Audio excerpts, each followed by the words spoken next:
Trevor.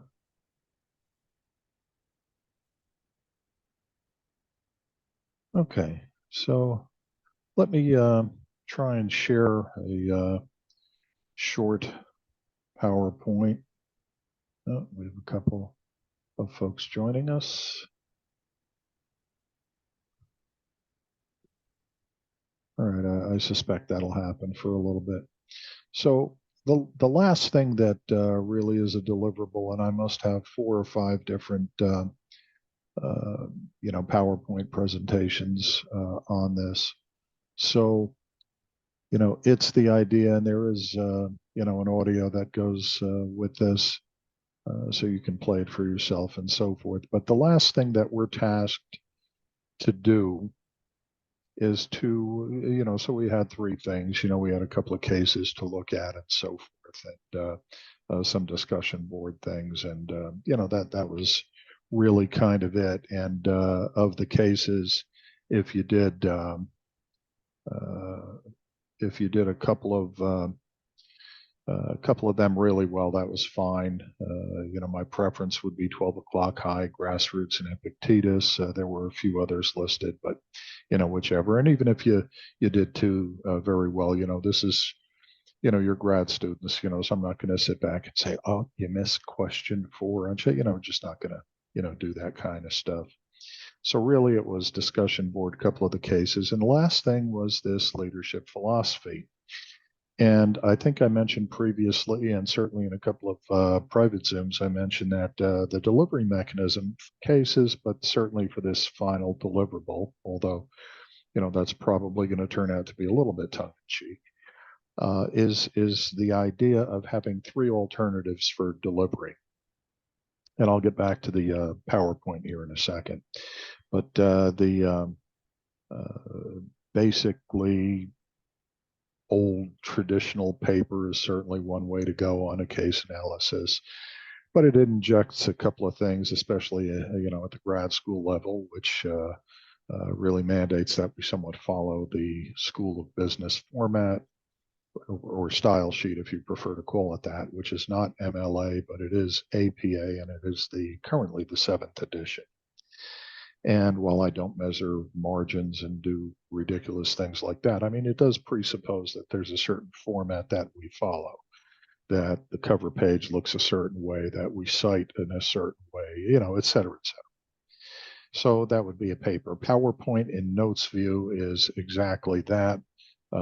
We have this idea of a PowerPoint slide, and then we can, add some notes, that we would use to expand our thought process on bullet points that we might incorporate into the slide itself. So Notes View PowerPoint was an alternate method of delivery. Then the more contemporaneous one, which several students over the semesters have actually chosen to do, is the idea, and I refer to it as an MP4 file, a video file, but basically it's the idea of a blog. We're on these cell phone things. My grandkids, one is a junior at URI. The other one just started Ohio State this first semester for her. But, and your generation probably not too far behind, but, they die without that phone. So, the point being that you can sit there and you can create a little YouTube video, you can create a blog, you can present your ideas that way. Normally, that would have a bigger impact on the final deliverable, except for the fact that once we talk a little bit about leadership philosophy, you will find that this, glaring final deliverable that we've got to accomplish really can turn out to be nothing more than a few paragraphs on a sheet of paper, possibly 2 pages, if even that much. And it is very much the idea of trying to understand philosophy in a general sense, our own personal philosophy, somewhat akin to a worldview, which is also kind of an introspective process. But it also has a close alliance with business, certainly some of the philosophical perspectives, one in particular being Stoicism or the Stoics. Epictetus, of course, being one, and we learn some valuable lessons that can be applied to business. What we find along the way, hopefully, is the idea or the notion that this personal leadership philosophy, personal business philosophy, really is pretty much same in terms of our own personal philosophy. Not quite the worldview, but certainly helping us address some of the bigger questions and so forth, and certainly behaviors. So we look at this idea of philosophy and leadership philosophy, and we say, okay, so, and this is one of the big arguments that, certainly ensues at the undergrad level. Well, I'm one way at work and I'm one way at home, and I'm a different when I'm with my. No, no, no, no, no. Stop. We are always the same person, always. And that's the idea that and again I use some ridiculous examples, of course, but we know the stereotype or cliche of glass is half full or glass is half empty. And we can expand that. We either are very trusting of people or distrusting of people. And so on and so forth. Ultimately, finding at the end of the day and at the end of the road that our own personal philosophy is exactly our own leadership philosophy, our own business philosophy, for that matter. So I just want to step through a couple of these PowerPoints, and no reason to take notes. This is, I believe it's probably the last entry in the contents section. I had another one that I was also going to send you, but we'll see how everybody does with this. But it's the idea of trying to develop a personal leadership philosophy. So purpose, well, appreciate the concept of a personal leadership philosophy, examine the leadership requirements to help frame a personal leadership philosophy, and then draft a personal leadership philosophy. Now you will notice all of these slides have the little audio symbol because I recorded a statement or two over all of them, so I'm not going to spend a lot of time this evening and restate what you can play for yourself when you get around to it the next day or so, week or so, up to December 18th. We'd like to keep it within that window. So authenticity is a big part of all of this. And arguably, although not a whole lot of argument, but, authenticity is still kind of king, in a sense, when it comes to leadership. And there's, of course, somewhat a cliche, but, you certainly can't fake authenticity. Now, we can find all sorts of examples of leaders that we think were pretty authentic. Are there outliers? Of course, there are outliers, to all the different behaviors and patterns and so forth. But off the top of my head, I come up with JFK, which you guys probably only read about in history books and so forth, but I thought he was a very authentic leader and, very easy to describe and understand his leadership style, leadership philosophy, etc. Then, of course, we had MLK, and interestingly, there are a series of speeches, but certainly press interviews that JFK was big on doing these press interviews. I think the hall was, because it wasn't a little room like they have today, it was this great big hall, and I think it was the State Department, if I remember correctly. And it was an auditorium style thing, and all the press and reporters and everything would get in there, and he would come and spend whatever amount of time, half hour, and so forth. And it was totally unrehearsed. You didn't have this ridiculousness of some, in quotes, genius with a book when somebody asks a question, flip to the page and read some nonsense. He took things, head on and so forth, but he had a great sense of humor. He had great charisma, was hugely intelligent and so forth. And there are many examples in his press conferences and speeches where he also refers, so talk about bridges being built to MLK, so Dr. King. And, interestingly, at least for me, to look at some of the things that occurred.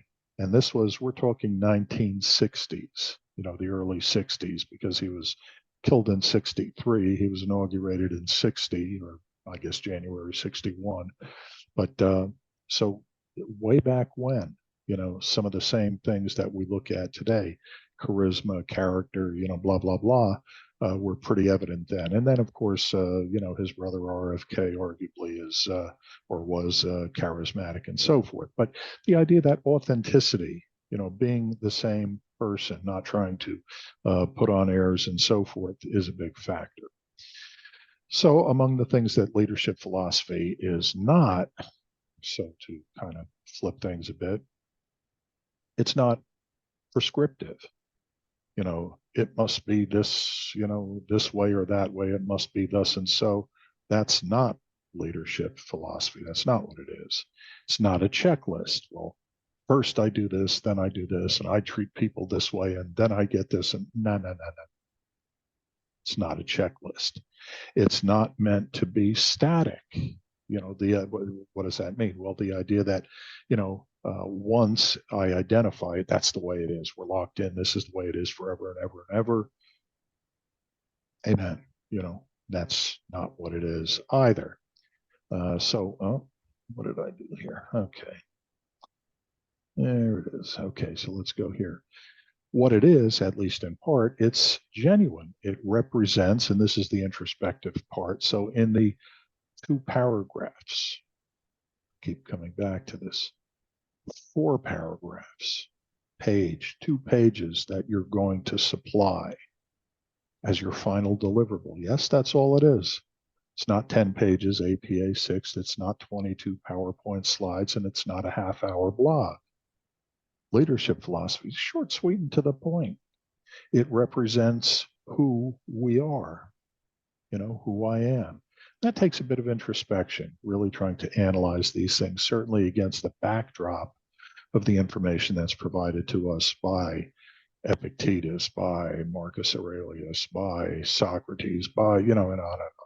Get the idea.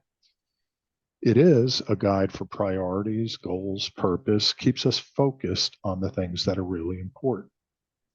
It is your leadership ethos. Can't quite see the E because that little speaker thing that's there.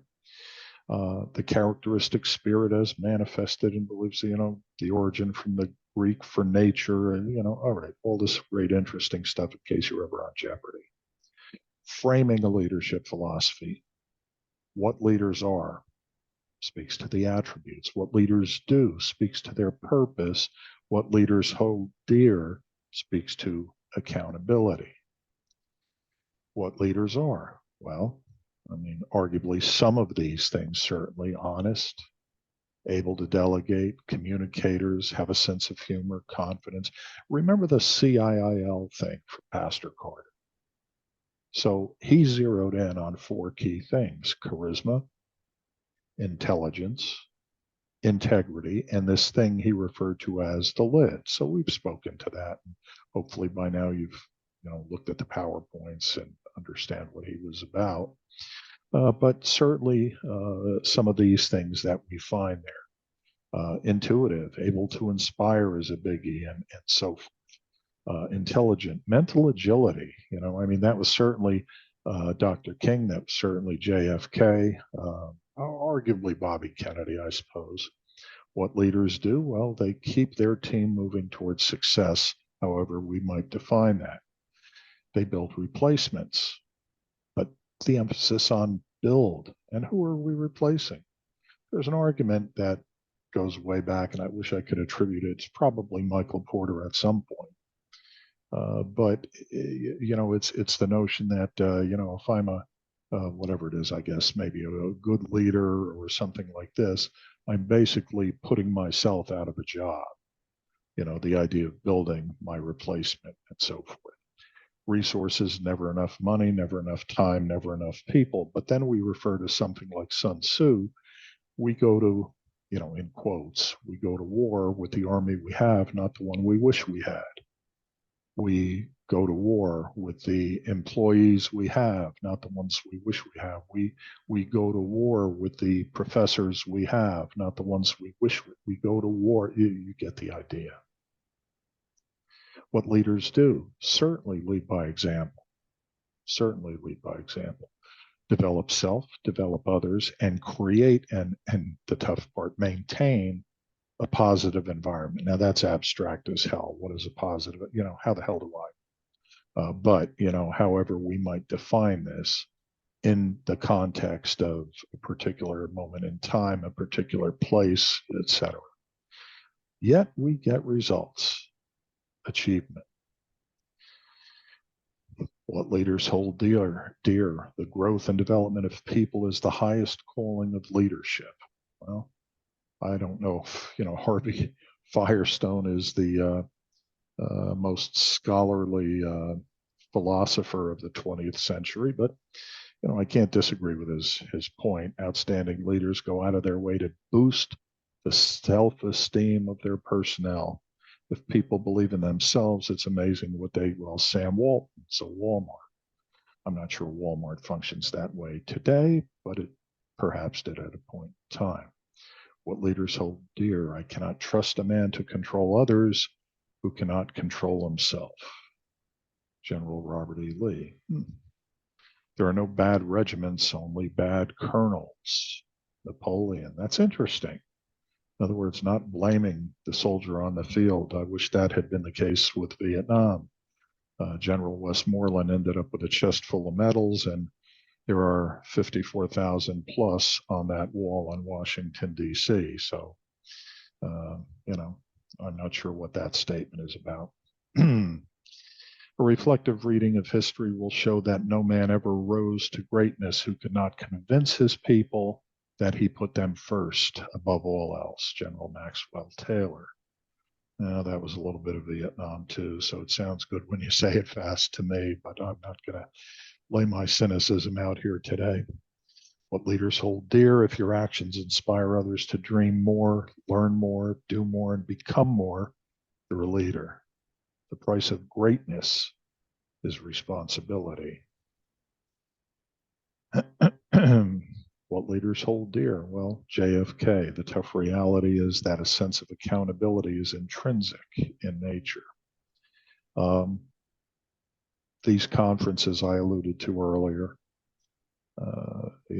easy when things are, going great. And I think one of Kennedy's, I'm going to call it a witticism, but it was the idea that, victory has 100 fathers and defeat, is an orphan. And he spoke specifically about the Bay of Pigs, which was arguably an unwise, in quotes, attempted invasion of Cuba, supported by U.S. funds, U.S. armaments, et cetera, et cetera. Should have just sent U.S. troops in if that's what was on somebody's mind. But it was sold to a new young Kennedy administration by Allen Dulles, who was the director of the CIA at the time. And if you know anything about Project Ultra and the torture of military personnel, torture, okay, experimentation of things like LSD and shock treatments and all of this stuff done without knowledge, without consent, et cetera. Well, that was the same Allen Dulles that spearheaded all of that. That's a sensitivity with me because my mother was a victim part of that, and that's for another conversation, another day. Serge, I'll get to you in just a minute. I see your hand. I just don't know how to do a lot of things at once over here, so bear with me, brother. So again, putting it together, authentic is important, enduring guide to purpose is important, embrace what leaders are, what they do, and what they hold dear. And as a point of departure, expect a lot, be the example, develop, teach, and inspire the team, be passionate about mission, create a leadership ethos. With that, I'll stop share. And Serge, what's on your mind? So back to the Napoleon quote, so you had mentioned you don't really know where it came from, and I just looked it up, I don't.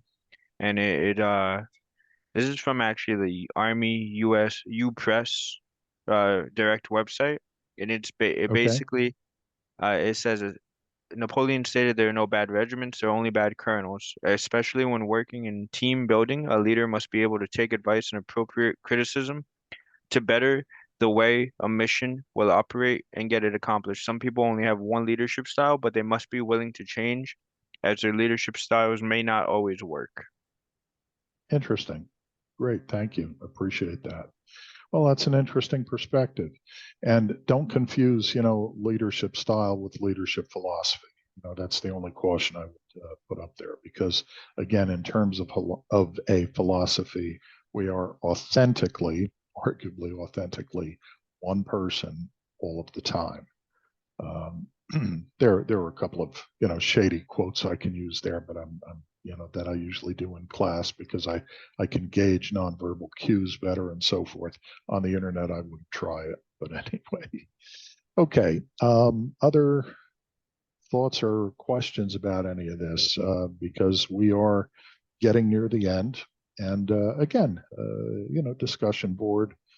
At least two of the cases, and my preferences include 12 o'clock high, grassroots, and Epictetus, because I think if you have a legitimate understanding of those three, you have a lot.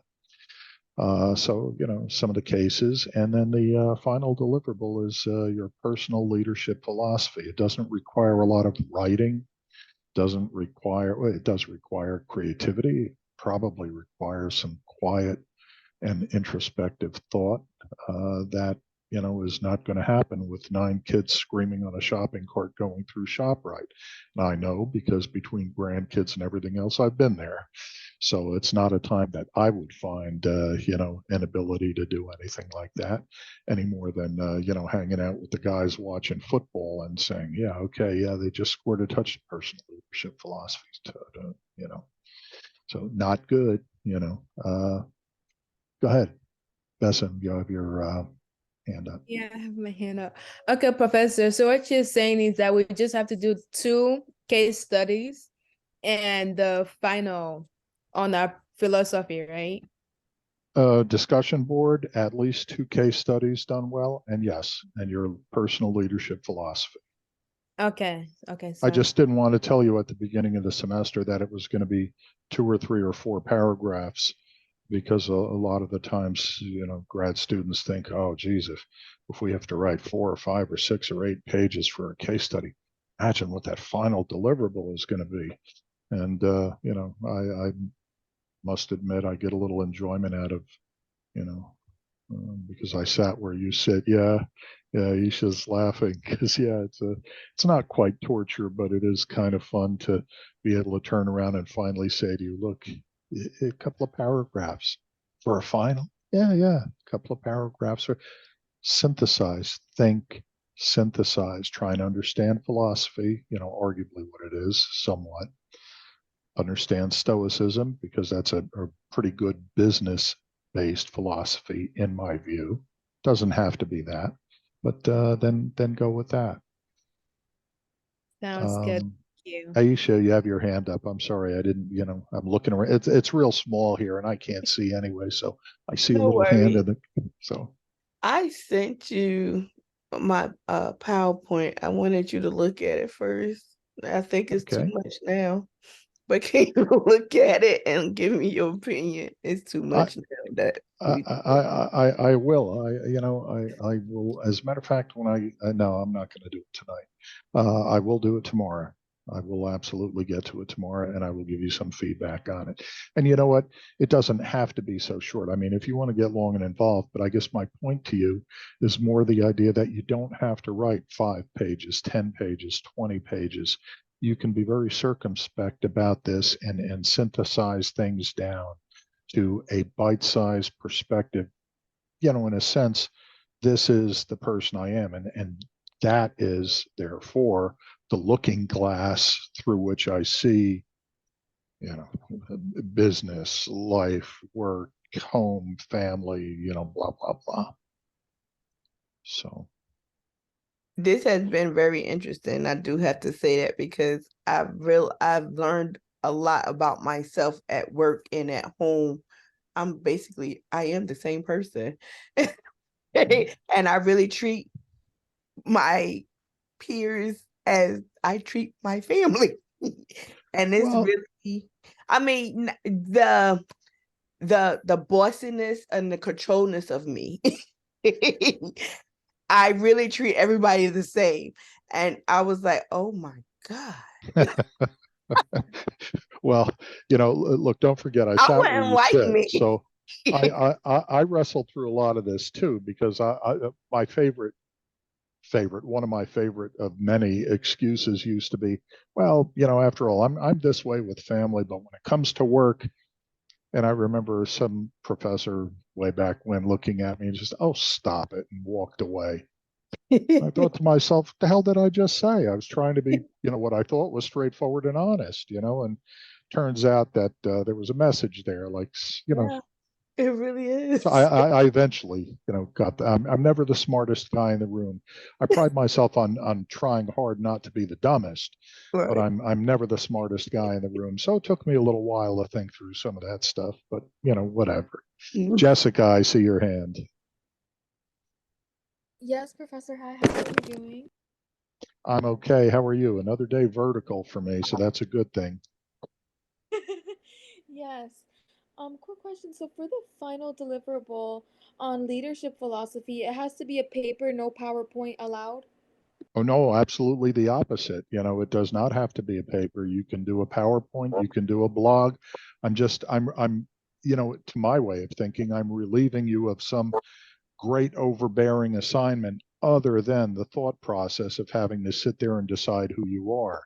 You can present that in paper, you can present that in PowerPoint, you can present that as an MP4. It's not one of these overwhelming stay up till 2 a.m. for 5 nights in a row because I've got to bang this crap out. That's what it's not. But and thank you for asking the question, it is your option as to which you choose to do. Paper is old school gray hair. PowerPoint is somewhere in between this and where all of you are, which is, again, this, so whatever makes life better for you. Thank you. And for the two cases, we have to choose between the 12 o'clock high grassroots and Epictetus. Well, you don't have to choose. I'm trying to kind of nudge you in the ribs and elbow you, saying, look, those are my three faves, and I'd really like it if you worked with those. But I'm not going to say you have to choose those. It's you can stick your thumb in my eye and do something else and see how well that works. But that's up to you. Okay, and just two, You broke up. I missed some of it. but just two cases, not three. You know, my answer to you is yes, and here's why. If you can do, because it's not that I'm after quantities of stuff. I'm after, and I hate the cliche, quality. So to my way of thinking, if you can do one or two cases really well, you could probably do 30 cases really well. So what would be the point other than, well, there's some content here that I'd like you to read and study.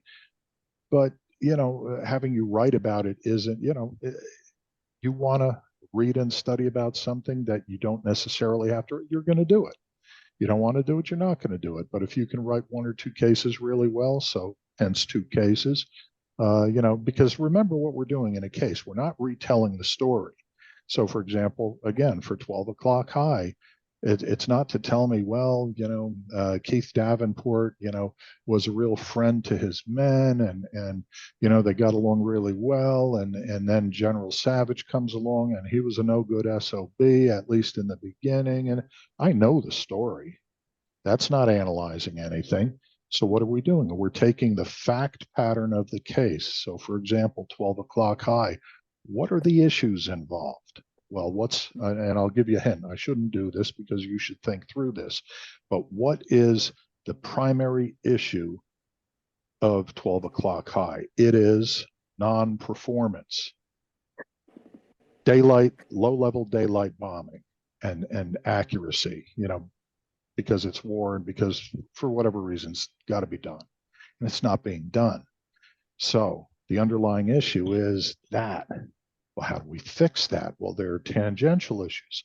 Maybe it's a problem of, I don't know, the bombs. Maybe it's the airplanes. Maybe it's the leadership. And so we start to see different things. So, okay, so we develop, the major issues of the case, some substantive but supportive issues of the case.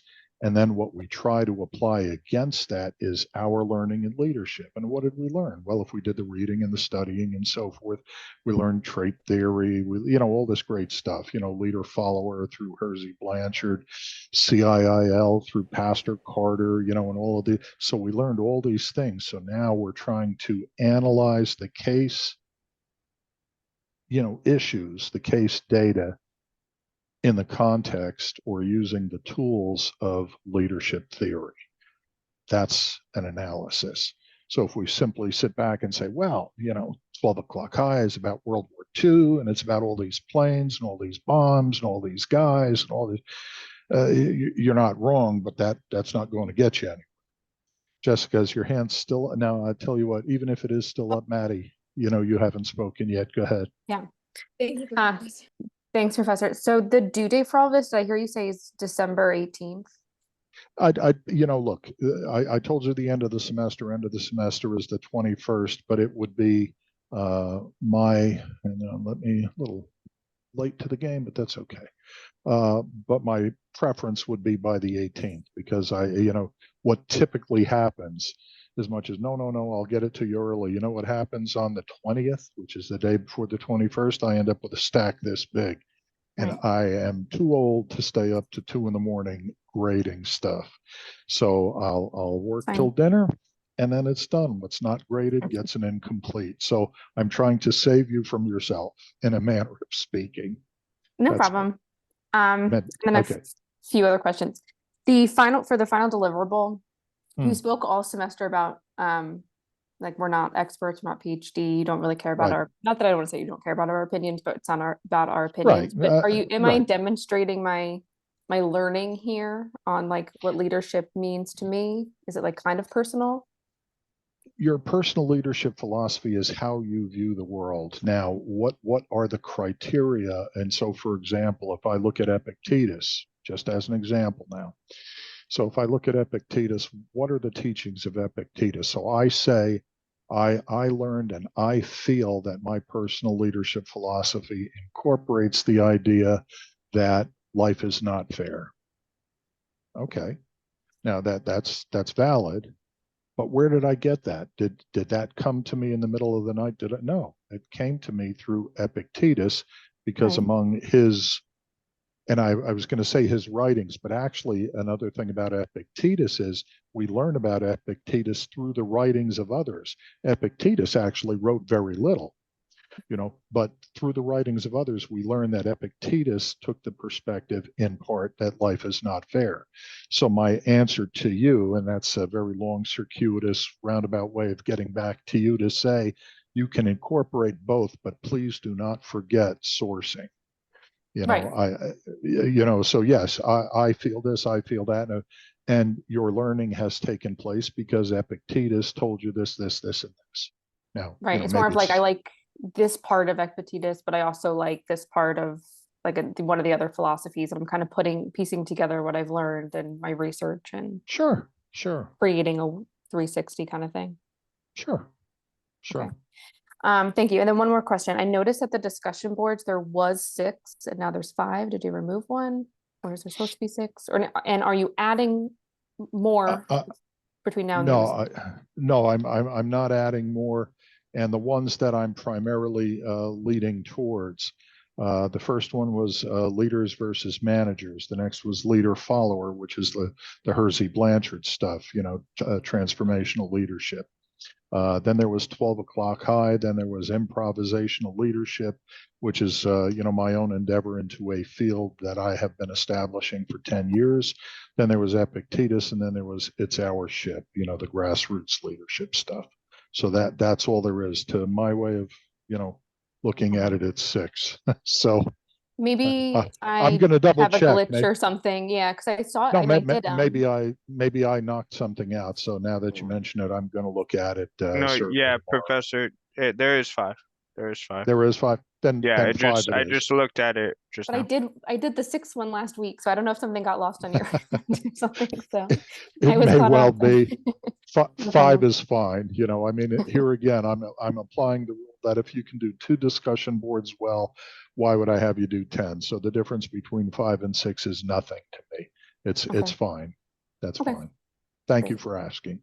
Yes, thank you. And That's all. Serge, thanks for backing that up too. Yeah, thanks.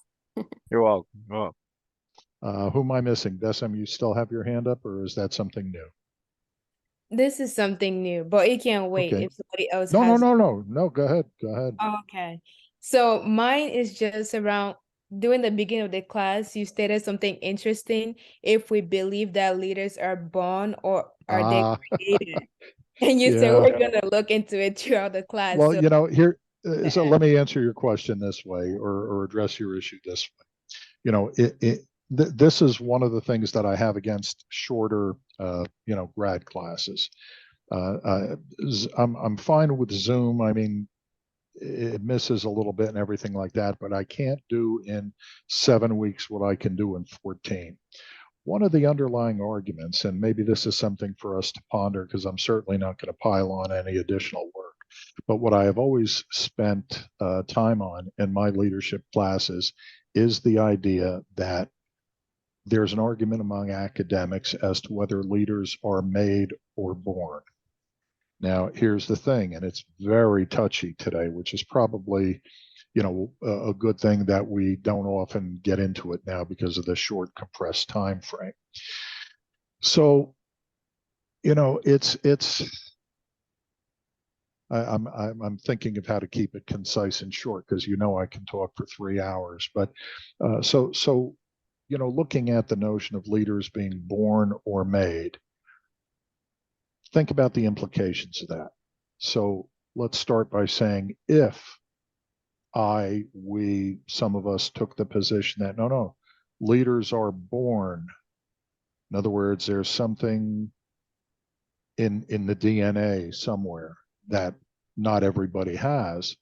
Right. Well, I'm saying if, and I preface this with if, because I don't have a definitive answer. And I'm not ducking it. I just don't have enough knowledge or information to make an empirically, you know, categorically complete statement on this. But if, think about this, if we say that leaders are born and it's in the DNA, well, you know, in the environment in which we live, and this is not, we're not here to decide good, bad, right, or wrong, just observations. In the environment in which we live, think about how many people, generically, how many people would feel disenfranchised and in an environment of let's say, I'm going to phrase it as extreme equity. In other words, there's a big focus on equity, which is not just, and that's different from equality depending on whose definitions, and I'm not here to get into all that stuff, but equity presumes a certain, you know, level outcome perspective.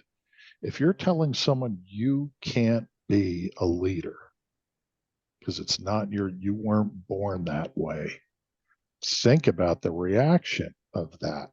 Now, it's not right, it's not wrong. We're not expert enough to know that.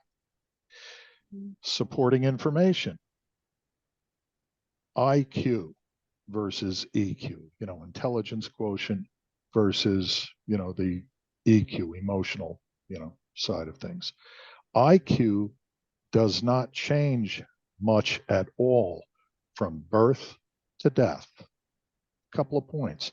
So that presupposes that, look, what you're born with, this intelligence quotient, is pretty much what you carry through life. Emotional quotient, EQ, that changes radically. Boy, that's confusing. And then we had Pastor Carter, very sincere, decent man. If you knew him at all, he's a wonderful human being, smart as all get up. But now what we're saying, CIIL, charisma, okay, JFK, MLK, I got that. Integrity, well, you know, let's just say there were plenty of examples where, we find leaders didn't have the greatest, truthfulness or integrity, if those are even close to being the same. Then intelligence. Intelligence.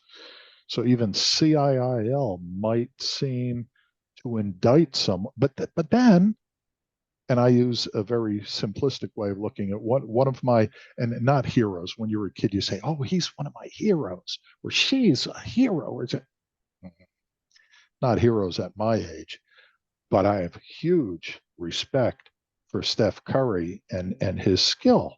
That's one of the few sports things that I enjoy watching, because I'm just amazed by this guy. This, that, and the other thing, and this one, and there's Steph, and I get boom, three. And this one, and he goes around here and he passes that Seth three. And all.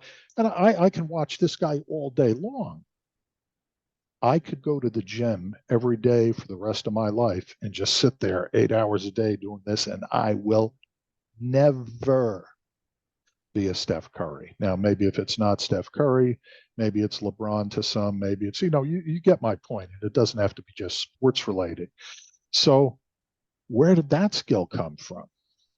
Well, again, I'm not entirely expert, it's outside my field.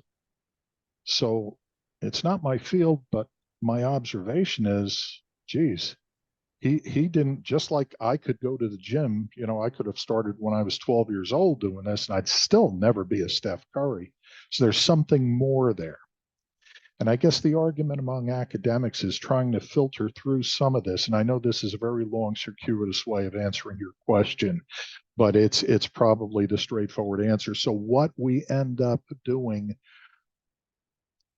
is trying to make observations relevant, trying to make observations innocently, even-handedly, and again, this is the sourcing thing. This is the objectivity, rather than I feel that this is the way it is, or I believe this is the way.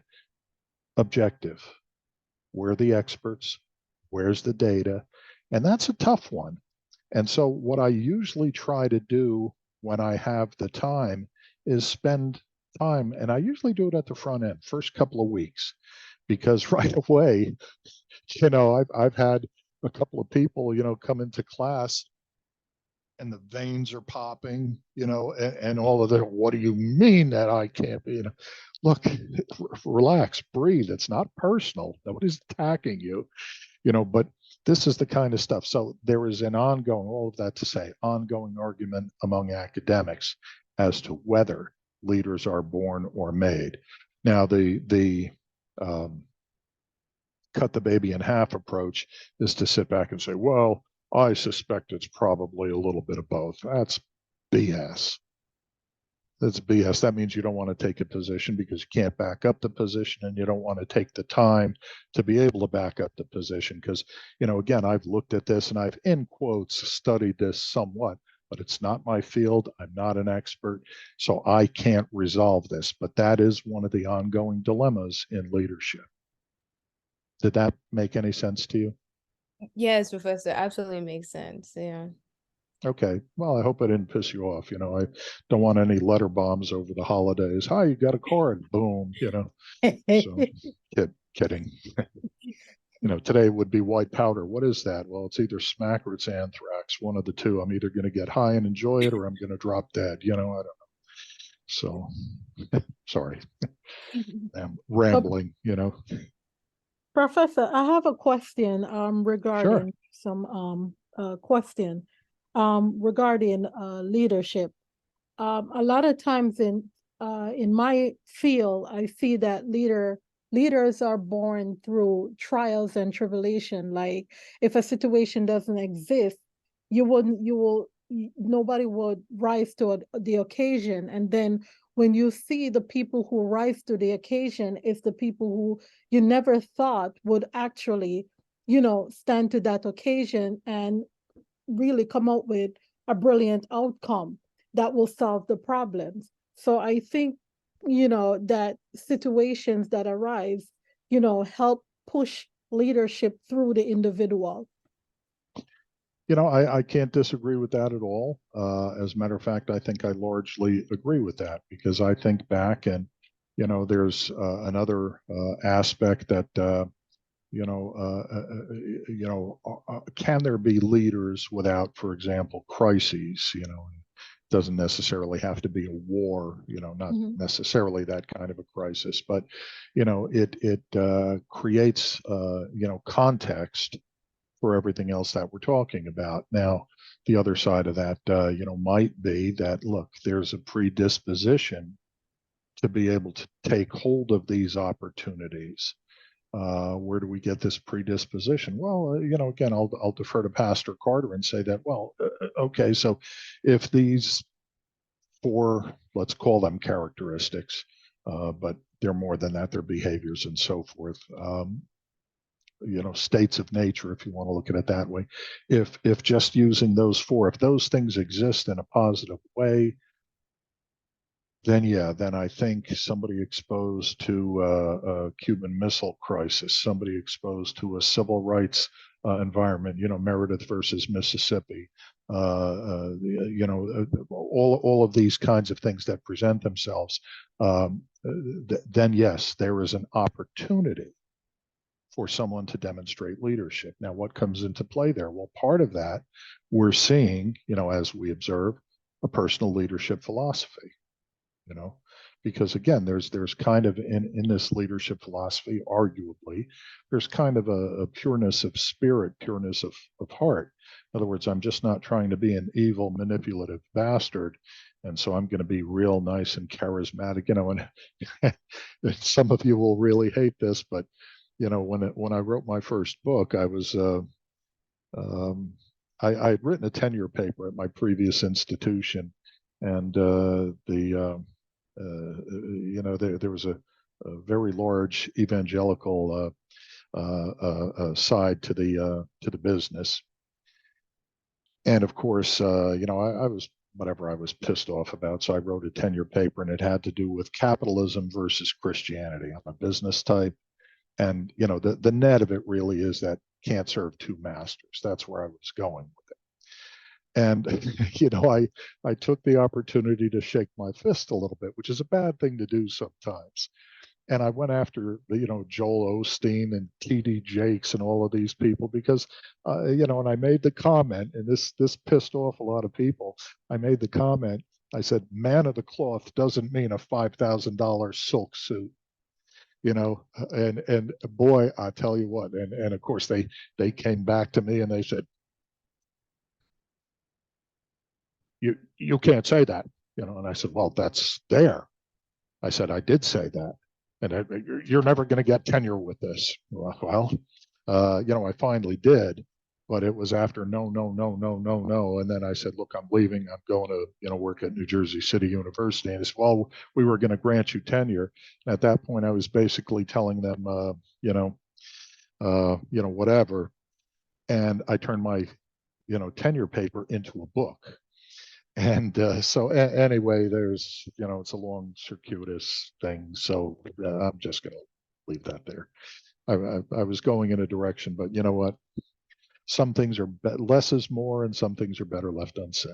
So, but yeah, they were pretty pissed, So whatever. Anyway, what else can I answer, or can we chat about? Come on, Stacy, and and I'll give you the all right. So dot dot dot. The only prescription, and I mean I have read as an academic enterprise. I'm not preaching to anybody here, whatever helps you sleep nights. There is only one economic prescription in the Bible, cover to cover, New Testament, Old Testament. And you know where that is? Old Testament, Leviticus, Jubilee years. That is everything else is interpretive. Well, what this means is take a hike. What this means, I'll tell you what it means. So yeah, Stacy Ann's enjoying this a little too much, but you know the reaction I got from because it was part of the Christian Missionary Alliance, and they were a little bit Offended, they all grouped together to attack oh, you. Stacy, and they weren't offended, they were pissed off. They were, so, you know, and most of them are still my very good friends to this day, you know, and we laugh and joke about some of that stuff, but you know what, it just got to a point where I don't know, some days you just gotta, you know, pull the pin on a grenade, I guess. What can I say? So anyway, so you know, it's in my book, you know, swing by the office one day, I'll give you a copy. You know, you'll get a Thanks, good Professor. chuckle out of it. Thanks, Professor. You bet. All right. So what else? We all good? Where are we at? Professor, I was just thinking about, like, because the point that Stacy brings up is pretty good. I was just thinking, I cannot name one leader that, became a leader without a crisis backed up with it. Because You know, all and leaders are always coming from a crisis, Even like Martin Luther King back in the day, it was because of a crisis that happened. Even with Obama that became president, it was a crisis that happened. Even with like Harriet Tubman, it's a crisis. I cannot name one leader. So are leaders always made from a crisis, or can they? Can it well, be you the know, opposite? You know what I mean? I do know what you mean. That's an interesting and rather lengthy discussion to want to have. So I'll give it a shorter view. My mentor, when I was at, originally it was Nyack College, and then it became Alliance University because they had an Alliance Theological Seminary as part and parcel of the whole thing. Anyway, so my mentor, when I first went there, was this very tall, slim, elegant black gentleman. I'm just trying to create a picture for you. Slightly balding, vegetarian, dressed to the nines. I mean, he was elegant, spoke very particularly and precisely, and his name was Dr. Ralph Thomas Grant Jr. Now, you may recognize the name because his wife was, before she passed, an editor and writer for Essence magazine and so forth. But anyway, so a very elegant gentleman and everything, and he intimated a bunch of different stories. So we had lunch free. We got to be very close. And he had been president of the Newark City Council for a whole bunch of years. He was on the council, I think, for like 26 years. And he was president of the city council in Newark when Kenny Gibson was mayor. Now, Kenny Gibson, you probably know, was the second black mayor of a major city in the United States. First was Detroit, but screw Detroit, I hate Detroit, hated traveling there, that's a separate story. Anyway, so Ralph Grant was very, very elegant. And he intimated a story because he, whereas we read about it, even I read about it, Ralph Grant marched with Dr. King and so forth. So he was one of the, real deal people. And he grew up in the South. And he said when he was young, he worked for, and I forget the name. See, this is old age and senility, but there was a pharmacy in town, and whatever town in, I think it was North Carolina, he said, if I remember.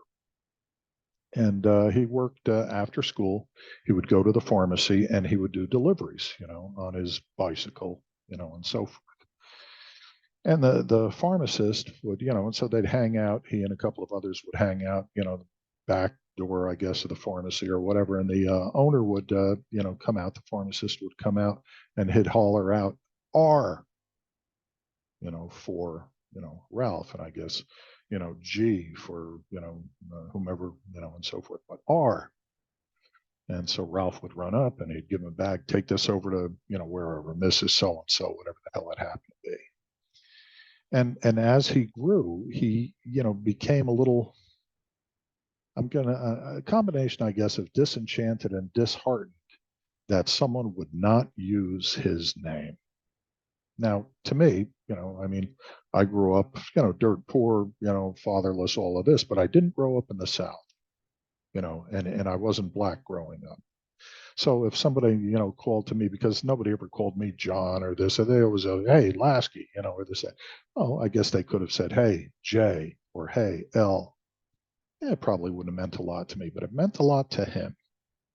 And again, he's older than I am, so he lived in some tough times. So R, and he'd go over and do the thing, and he got paid pretty good, which, I don't know what that was, but he said pretty good compared to what everybody else did. So one day and this was just stewing within him, just twisting in his gut. And one day, pharmacist comes out back, R. Ralph didn't answer. R. Didn't even look at the pharmacist. R. Nothing. So the pharmacist came over to him and he said, didn't you hear me calling you? Ralph turned to him and he said, my name is Ralph Thomas Grant. You may call me Ralph. Well, now again, even older days than me, but the defiance of that is, I hope it's not missed on you, is significant. And I guess it could have gone a lot of different ways. But the guy handed the bag, asked him to deliver it. And that night, the pharmacist went to Ralph's house and had a conversation with Ralph's mother. And, apparently the pharmacist was a decent human being, because whatever the result of that conversation, starting the very next day, it was always, Ralph, would you please take this over? And, and there's more, so you see Ralph grow through the years and becomes this very elegant gentleman and everything like this. But that's a real piece of history. Now, who's the leader there? I submit to you that Ralph Grant, and so, okay, so let me short circuit this, because I'll talk forever. So a crisis doesn't have to be a war. A crisis doesn't have to be an economic collapse. A crisis can be R versus Ralph. Crisis.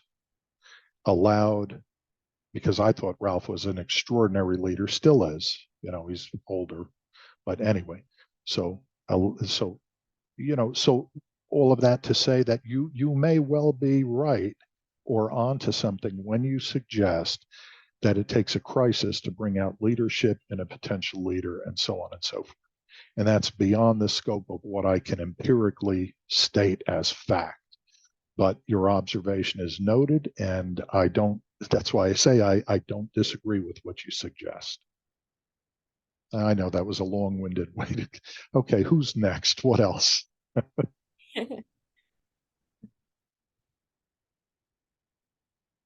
All right. Well, then let's go have dinner, do whatever. Good luck with all of this. If you need me, email me. We can always set up a private Zoom, no problem with that. And again, let's try and keep the due date on everything to about the 18th if we can.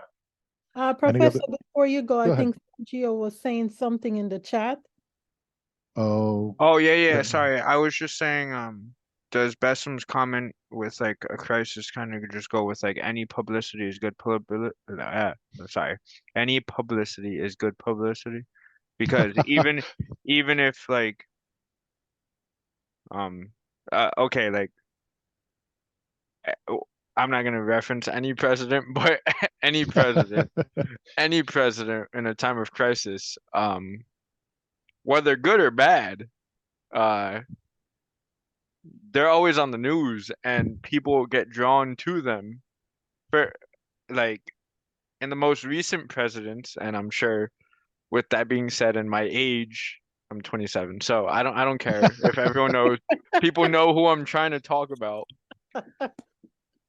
Well, look, He was always in the news for whatever, whether it was good or bad. So I think what I'm asking is like, does Bessem's like, does a crisis always help leadership? Doesn't also just any publicity help leadership as well? I'd have to think about that for a bit, but I will say that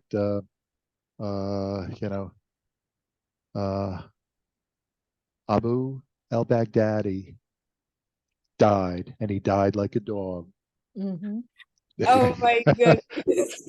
See, and he cried, and I said, "Don't cry, Abu," But anyway, so I'll take that under advisement. I'll think through it. I'm not certain how to answer your question at this moment, but sure seems to me that, I mean, I would probably not want the headlines that some enjoy.